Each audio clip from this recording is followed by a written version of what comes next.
마두로가 자기 침실에서 끌려나갈 때 그 문을 부순 건 델타포스 대원이었습니다. 걸린 시간은 46초였거든요. 2달 뒤엔 하메네이가 사망했습니다. 이란 권력의 심장, 최고위 수뇌부가 모여있던 그 건물이 오전 9시 40분에 사라진 겁니다. 협상 기간은 없었습니다. 트럼프는 이제 3번이나 같은 방식을 반복했습니다. 패턴이 완성된 거죠. 그런데 지금 한국에서 그 패턴에 맞는 조건이 만들어지고 있다면 어떻게 될까요? 이재명 대통령은 미국 점령군이라는 단어를 입에 올렸던 사람입니다.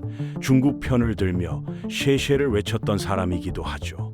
지금은 트럼프 앞에서 웃고 있지만 워싱턴의 기억은 생각보다 훨씬 깁니다. 그리고 만약 실제로 작전이 벌어진다면 어떤 순서로 어떻게 진행될지 오늘 그 시나리오를 구체적으로 들여다보겠습니다.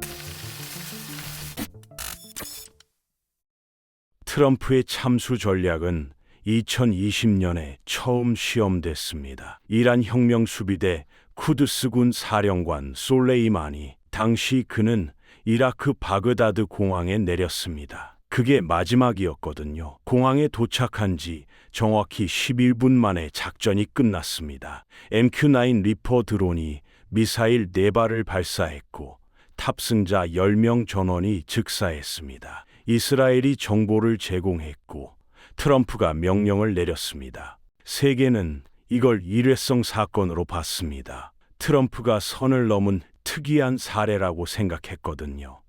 하지만 그게 패턴의 시작이었다는 건 6년이 지나서야 확실해졌습니다. 2026년 1월 3일 새벽 베네수엘라 수도 카라카스의 대통령 안전가옥에 불이 꺼졌습니다. 전력망이 통째로 나간 거죠. 레이더가 먹통이 됐고 지휘 통신망이 사라졌습니다. NSA와 사이버 사령부가 수주 전에 심어둔 사이버 폭탄이 작동한 겁니다. 이 모든 게 작전 개시와 동시에 터졌거든요. 어둠 속에서 미군 헬기가 착륙했습니다. 빈라덴 암살 작전 때 네이비쉘을 파키스탄까지 실어 나른 바로 그 부대 제160 특수작전 항공연대였습니다. 대원들은 건물로 진입했는데 방 하나하나를 외우고 있었습니다. 국가지형정보국이 디지털 트윈 기술로 제작한 3D 지도 덕분이었거든요. 벽 두께까지 계산된 그 지도로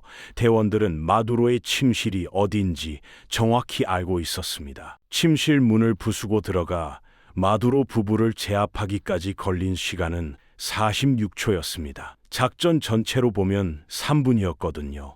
100대 이상의 항공기가 투입됐지만 미군 사망자는 단 한 명도 없었습니다. 이게 어떻게 가능했을까요? 이 작전의 진짜 주역은 팔란티어의 AI 키랩이었습니다. 위성, 드론, 통신 감청, 지상 자산에서 흘러들어오는 수천 개의 데이터를 실시간으로 융합해 표적의 위치를 특정하고 최적 타격 경로까지 AI가 자동으로 계산합니다. 걸프전 때 수개월이 걸리던 작전 준비 시간이 이 시스템 덕분에 단 하루로 줄었거든요. 그리고 이 시스템은 이미 한국군도 도입을 추진하고 있습니다. 하메네이 제거 작전은 더 섬세했습니다. CIA는 2025년 6월에 벌어진 이스라엘-이란 충돌, 이른바 12일 전쟁 당시부터 이란 지도부의 이동 패턴, 통신 방식, 비상 대피 경로를 축적하기 시작했습니다. 수개월치 데이터였거든요.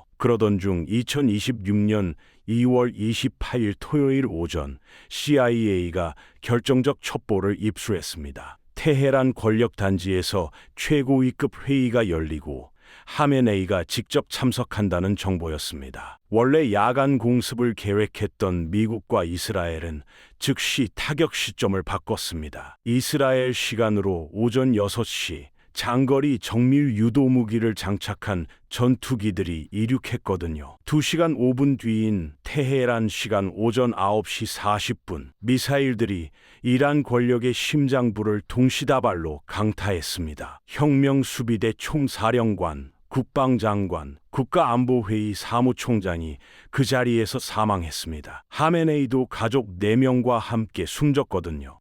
이란 정보기관 고위 간부진은 사실상 괴멸됐습니다. 이게 외부에서 보이는 장면입니다. 그런데 이 작전들에는 눈에 보이지 않는 긴 준비 과정이 있거든요. 바로 이 준비 과정을 한국에 대입해 보면 시나리오가 그려지기 시작합니다. 이재명 대통령의 과거를 짚어봐야 합니다. 경기도지사 시절 그는 친일 세력들이 미 점령군과 합작해 지배체제를 유지했다고 말했습니다. 주한미군을 점령군이라고 표현한 거죠. 이 발언은 미국 폭스뉴스에서 그대로 인용됐고 미국 보수 정치권이 이재명의 반미 성향 증거로 지금도 꺼내드는 발언이거든요. 2024년 총선 유세에서는 왜 중국에 집적거리냐, 그냥 쉐쉐하면 된다고 했습니다. 대만 해협 문제에서 중국 편을 들자는 말이었는데 중국 관영 매체들이 이 발언을 대서특집했고 중국에서 환호가 나왔습니다. 미국이 가장 민감하게 여기는 대만 문제에서 중국의 논리를 대변한 셈이거든요. 조선일보 보도에 따르면 미국 정치권은 이재명과 민주당의 친중 반미 성향을 꾸준히 문제 삼아왔습니다. 역사에는 이미 전례가 있습니다. 1953년 6.25 전쟁 막바지에 이승만 대통령이 미국의 휴전 협상을 거부하며 반공포로 2만 7천 명을 단독 석방했을 때 미국은 작전명 에버레디를 준비했습니다. 이승만을 군사적으로 제거하고 친미 인물로 교체한다는 계획이었거든요. 기밀해제 문서에 지금도 남아있는 실화입니다. 전두환 정권 때도 제거 공작이 검토됐다는 기록이 있습니다. 동맹이라는 이름이 방패가 된다는 보장은 애초에 없었던 거죠. 이제 시나리오로 들어갑니다. 한국에서 작전이 실제로 벌어진다면 어떤 순서로 진행될까요? 작전이 시작되기 전 미국은 이미 준비가 돼 있습니다. NSA는 2007년에도 18개월간 한국의 외교, 군사 정책과 정보기관을 집중 감청했던 전례가 있거든요. 주한 미 대사관 7층에는 CIA 무전실이 있고 미 대사관 건물 자체가 첩보 수집 거점입니다. 지금 이 순간에도 스타링크 위성이 한반도 상공을 돌고 있고 팔란티어 키랩은 필요한 인물의 동선을 24시간 누적하고 있을 수 있습니다. 한국군 내부에도 미국의 채널은 존재합니다. 한미 연합 훈련을 통해 미군은 수십 년간 한국군 지휘관들과 개인적 신뢰관계를 쌓아왔거든요. 에버레디 계획의 핵심이 군 내부 친미 인사를 통한 교체였다는 점을 떠올리면 이 채널의 의미가 달리 보이기 시작합니다. 1단계는 측근 포섭입니다. 마두로 작전에서 CIA는 마두로 부인 가족의 마약 자금 세탁 경로를 먼저 파악했습니다. 금융범죄 혐의를 손에 쥔 뒤 계좌를 동결하고 종신형을 경고하면서 동시에 700억 원짜리 현상금과 미국 망명을 제시했거든요. 한국도 다르지 않습니다. 측근 중 미국 재무부 제재 대상이 될 수 있는 금융 혐의가 있거나 해외 자산이 있거나 미국 비자가 필요한 사람이 있다면 CIA는 그 약점부터 공략합니다. 마두로도 결국 측근 한 명의 배신으로 무너졌거든요. 포섭된 측근은 실시간 위치 정보를 넘기기 시작합니다. 어느 건물에 있는지, 경호 동선이 어떻게 되는지, 통신 장비의 암호가 무엇인지, 이 정보들이 팔란티어 AI에 입력되면 수일 안에 행동 패턴이 완성됩니다. 마두로 작전에서 CIA가 마두로의 위치를 센티미터 단위로 특정할 수 있었던 이유가 바로 이 과정이었거든요. 이 단계는 사이버 마비입니다. NSA와 사이버 사령부는 실행 날짜가 정해지는 순간부터 대상 주변의 전력망과 통신망에 사이버 코드를 심기 시작합니다. 카라카스에서 그랬듯이 청와대 인근이든 어느 건물이든 작전 개시와 동시에 불이 꺼지고 통신이 차단되는 구조입니다. 경호팀이 지원 요청을 해도 그 신호가 닿지 않는 거죠. 이 사이버 마비가 작동하는 순간 경우 인력은 숫자가 아무리 많아도 고립된 개인들의 집합이 됩니다. 3단계가 실행입니다. 한국에서 미국이 선택할 수 있는 옵션은 세 가지입니다. 솔레이마니처럼 공개 이동 구간에서 드론으로 타격하는 방식, 마두로처럼 특수부대가 침투해 신병을 확보하는 방식, 그리고 에버레디처럼 군 내부의 친미 인사를 통해 정권을 교체하는 방식이거든요.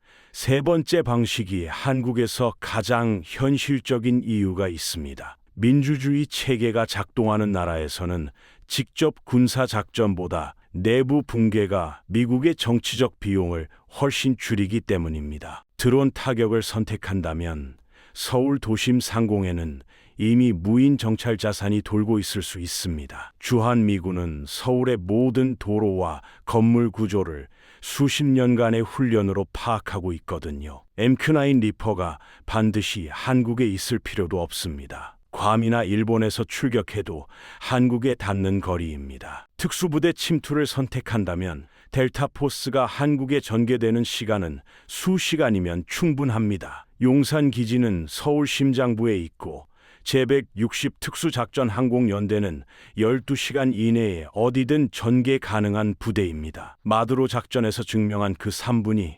서울에서도 가능하다는 겁니다. 하지만 현실적인 제약도 분명히 있습니다. 한국은 핵무장국이 아닌 대신 민주주의 체계가 작동하고 있고 강한 시민사회가 있으며 중국의 개인 명분을 줄 수 있다는 변수가 있습니다. 마두로는 중국과 손을 잡았기 때문에 제거됐지만 한국이 완전히 중국 쪽으로 기울지 않는 한 미국이 동맹국에 대한 직접 군사작전을 선택하기 위해서는 훨씬 높은 정치적 비용이 따르거든요. 결국 핵심 질문으로 돌아옵니다. 이재명 정부가 친미 행보를 유지하는 한 트럼프가 직접 행동에 나설 이유는 없습니다. 그러나 쉐쉐 발언이 나왔을 때와 점령군이라는 단어가 나왔을 때 그 말들이 워싱턴 어딘가에 기록됐다는 사실은 변하지 않습니다. 마두로 체포 작전 준비가 5개월 전부터 시작됐듯이 어떤 작전도 그 시작은 언제나 평화로운 시기에 이루어집니다. 트럼프는 3번 증명했고 기술은 진화했으며 조건은 만들어질 수 있습니다. 이재명 정부의 친미 행보가 진심인지 생존 전략인지는 지금 당장 중요하지 않을 수 있습니다. 중요한 건 워싱턴이 그 차이를 언제까지 모르는 척할 수 있느냐는 거거든요. 에버레디가 준비된 건 이승만이 미국의 요구를 한번 거부한 직후였습니다.